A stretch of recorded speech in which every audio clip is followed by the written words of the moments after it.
I think I'm Like just like what? trying to build up the energy to ever go home again, because Or go when anywhere. I go home, it's like you have to take in so much. And I like, from like, probably everybody is from this small town Ireland where, you know, not everyone's opinions are on the same page. And over the last couple of months on social media, Dave mentioned earlier, I found that social media was just a platform for like hateful negativity that I was seeing, and I was getting dragged into like arguments and after arguments about things, not just COVID related, but everything that's happened in 2020. And my mom texted me saying, "Oh, you're after starting a fight with like a person I work with's brother." I'm like, who cares? I'm like, he shouldn't be saying that stuff online. It's like, you know, he thinks that everything that he sees on the internet is true. And when I go home, I build up this like front that I feel like I have to put on, where I'm just like letting things go in one ear and out the other without reacting, with people in my family, not like my close family, but people I see in my hometown and my older relatives that just don't understand. And it's just like, I'm just like, I'm actually happy being here, and there's really kind of nothing for me to go home to. And it's like sad to think that, but it's not really. I'm like kind of embracing it. I'm like, I'm starting to venture. I'm like the life I want to and be the person I am. I have a niece, I haven't met her yet, but I have social media. Like, she'll Zoom her every day. Like, she's no interest in looking at me, but she's cute. Like, you know, I'll see her eventually. But she'll be definitely the only reason why I want to go home. And I'll like take it all in and just take it all. But I'll take the punches as well with the negativity. And I just like come back here and I feel like, whew, passive aggressive Canadians, come at me. I love it. Like, but I don't, you know, because they're just so polite, and it's just a little different vibe over here. And I just like, you know, at home, I feel my dad's getting up every day to go to work because he can't work from home. And I have the privilege of being able to work from home. And now there's this big, massive horizon about remotely working, and is the 9 to 5 office life for everybody? It's not really. Like, be maybe flexible. And I think as Irish people, the guilt again of calling into work sick when you're not feeling mentally like sick, or you're feeling like physically sick, you feel guilty about calling into work sick. Over here, they tell you to take sick days. They're like, "Louise, you've got 2 more left. It's nearly, you got to take them, girl." You know, it's just, they do that. And I think Canadians know how to like milk it, but also they're very clever, and like mental health's important. They take their days to let people know. They take a personal day, a sick day. At home, it's just like, my dad literally talked about going into work like he's being dragged into like digging a mine every day. He sits in a factory all day long. Like, God love him. Like, he's not breaking his back doing anything. He's just being dramatic. But again, like, it's just talking about the guilt, and you're just like, I'm actually would rather be here. So probably the only one that would say that. Like, the quality of life here it certainly has more, or sometimes, or more often, is more benefits to living here. Like, you know, you can go to work, and if you take, say, a mental health day, I don't think, in my experience, you don't get questioned on it here. You know, it's like you're taking your day, that's fine. But I do feel that thing as well at home, where like, if you do take a day off sick because you're not feeling great for whatever reason, you're sitting at home, or I'm sitting at home all day long thinking, oh, should they just think I'm hungover now, or like I couldn't be arsed coming to work. Or they're going to see me if I go to the shop. Yeah. Whereas here, you're like, I don't care if they see me if I go to the shop. But I don't know.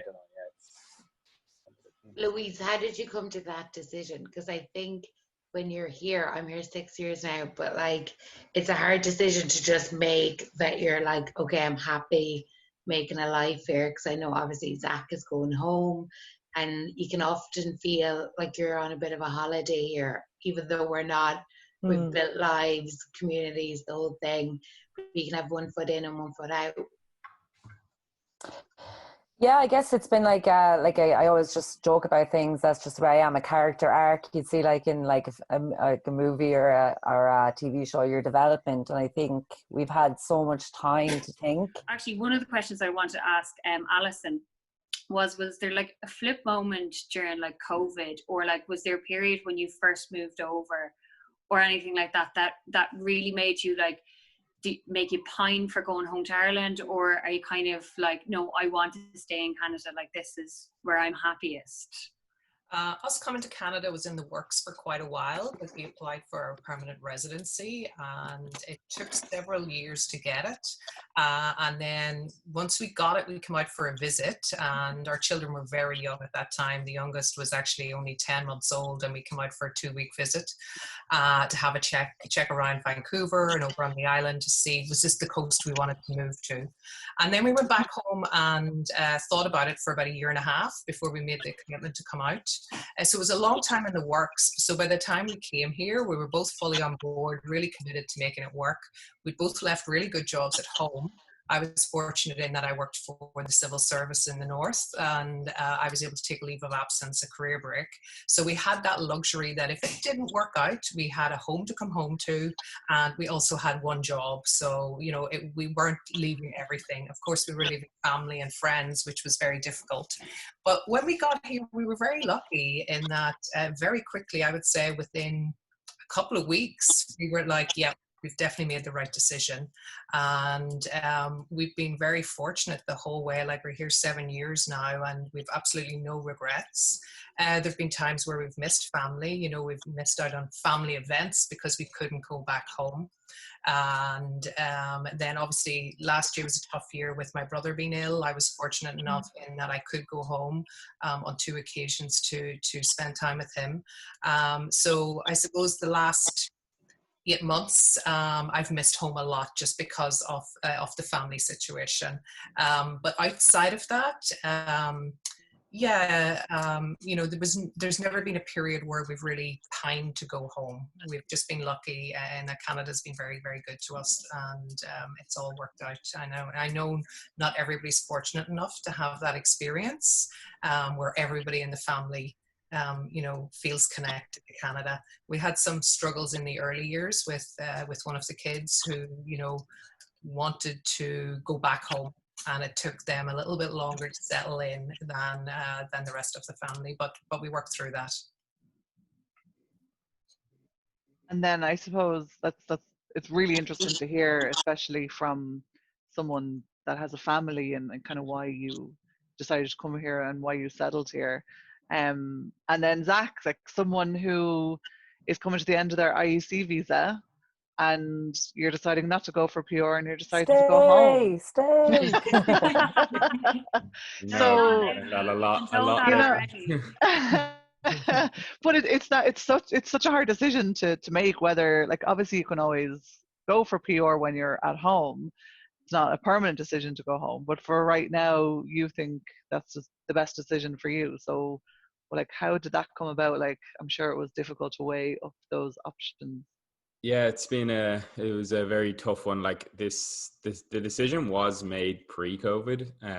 So, you know, I felt like COVID just kind of solidified, like just gave me a solid answer of what I wanted to do. But like my experience with Ireland is like, I absolutely love Ireland. Like I've never had an issue with it. I've obviously come across, I grew up in a small town. I've come across that kind of small community where like things spread and stuff, but I've always managed to avoid it. And I guess I only have good memories at home. And especially when COVID hit, I just like, I really did begin to miss my family. Like, you know, I just starting to miss out on things that, you know, I wasn't there for, just got really tough. So, you know, like I think I've come over here and I guess I've really changed my mindset, because when I was in Ireland, I was always told, like, I work for myself now. I've started my business when I came over to Canada, and I'm starting to live the life I wanted to live. When I was at home, it was always kind of like my parents were always at me to like just get a full-time job and start doing this. And like my mum would tell me, like, you know, you're living beyond your means a lot, because I just like to live an active lifestyle. Like I like to travel as much as possible. And in Ireland, I always felt like that's a bit, you're looked at for doing that. But by coming over here, I kind of learned that, you know, people have a very open mind and people can live their best lives, and that's okay. And, you know, like over the last 2 years, a lot has changed. Like I'm feeling like very strong in my mindset of how I want to live my life. And I just want to, like, I'm ready to go back to Ireland, return to my family, but in this strong mindset of doing what I want to do. You know, I don't want to be forced into my old ways, and I don't think I will. My girlfriend's with me as well, and she's kind of had a very similar path here. So we want to bring a bit of Vancouver and that lifestyle back to Ireland as much as we can. We've very much changed our drinking habits. Like, we love to hike, and I think we still should be able to do that in Ireland. Obviously, the mountains aren't as big and there's less road to travel, but you know, I think we're going to go back with a different mindset of how we want to live our lives, and I'm excited about that. And obviously, get to see Mammy again, so you know, it's I'm excited about it. Yeah, I think that's so true. I mean, I can't count how many times my dad tells me you're living beyond your means because I don't have a pension and because I don't have a mortgage. And like, me in my 30s, like, I'm looking at all my friends back home who are, most are in like long-term relationships, engaged, married, have like mortgages.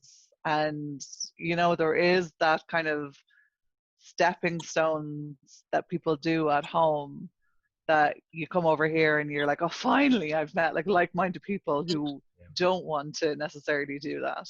I have friends back home totally changed their ways. Like, they were kind of, I suppose, jeering me a bit about being a bit of a camp freak. Every weekend I was camping, and I never really camped at home, but I fell in love with it and I was doing it all the time. You know, you get a bit of slag and you're in the woods again with the bears or whatever, but I don't care. It's brilliant though. You know, that's where you'll find them. It's the way to live. But I actually have a couple of friends that they're traveling Ireland at the minute. They're teachers as well, and they're just set off. I think they're renting a camper van, and his statement was, "I can't believe how beautiful Ireland is. I think it's the second most beautiful country after Indonesia." I was like, fair enough. You know every other country as well in the world, then, do you? But, just took on the camper van around Ireland to be able to realise that. Yeah, I know, but it seems to be a lot of people are changing perception back home. Yeah, I think so. I see a lot of people, like, I mean, I'm not the biggest social media fan. I probably, the only one I really use is maybe Instagram, but everybody's out and about, everybody's on the beach, or everyone seems to be in Kerry. Yeah. You know? Yeah.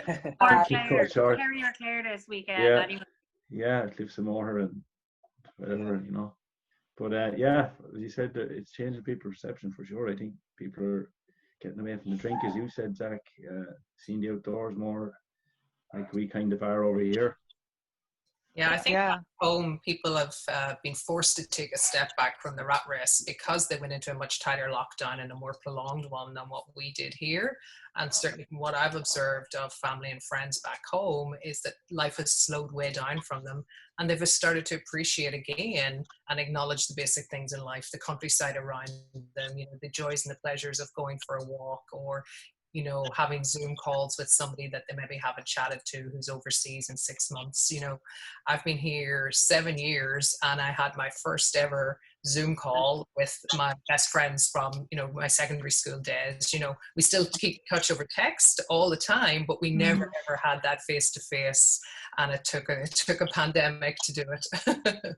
Yeah. Like my dad, I think my mom and dad went to Donegal for the first time last week. I was like, what? Donegal is like up the road in Canada sense. It's only like 2.5 hours drive away. But to my dad, like, it might as well be like a different country. So he went, oh, geez, Donegal is lovely, Louise. I was like, yeah, there are 31 counties left. Why don't you just go do them all instead of like crying over not going to Lanzarote for like once in your life? There's more to life than Lanzarote, Dad. But I think Zach hit, sorry, Kate. Zach hit on a good point. Like, your mindset changed, and I think you can bring that back. Like, Ireland is so beautiful. Obviously, I'm from lovely Leitrim, so I'm partial. The most beautiful county, but like Donegal's up the road, Belfast is a great city, Galway, like even going into Centra at home, and you can stand and talk to somebody for 20 minutes about the weather and laugh and joke. I think there's like positive and negatives of both living here and living at home, but you need to bring that mindset that you've got in Vancouver home. So like, our friend, Dave and I have a friend from Roscommon. She bought a paddleboard. She's living in Dublin. She bought a paddleboard and she went hiking in Wicklow the other weekend. She's like loving life. Yeah. Like bringing Vancouver home, and you can totally do that. Yeah. You know, I don't think it's really bringing Vancouver home. I think, like, you know, Ireland has all those things. It's bringing your new self home. You're not really bringing anything. It's just you've opened up your mind a little bit, which is, I think, what most of us are looking for when we go traveling. Like, it's nice to say you're bringing this back, but you're not. You're bringing yourself back. Yeah. Dave, you articulated that way better than I did. Zach, what's the first thing you're going to eat when you go home? Like, where are you going to go? Well, it's so many opportunities. I'm a big fan of a 4-in-1. Or, you know, just the chicken fillet rolls, like, you know, the standard chicken fillet roll. I just missed that too. So €5 with a can of Coke. Yeah, absolutely. So I was about to say, if you listen to the Two Johnnies podcast, they go around all the different places in Ireland to tell you where the cheapest chicken fillet rolls are. So they'll be that should be an app blog. That should be an app. Like, find the cheapest chicken fillet roll. Buy my cheapest chicken roll. great idea.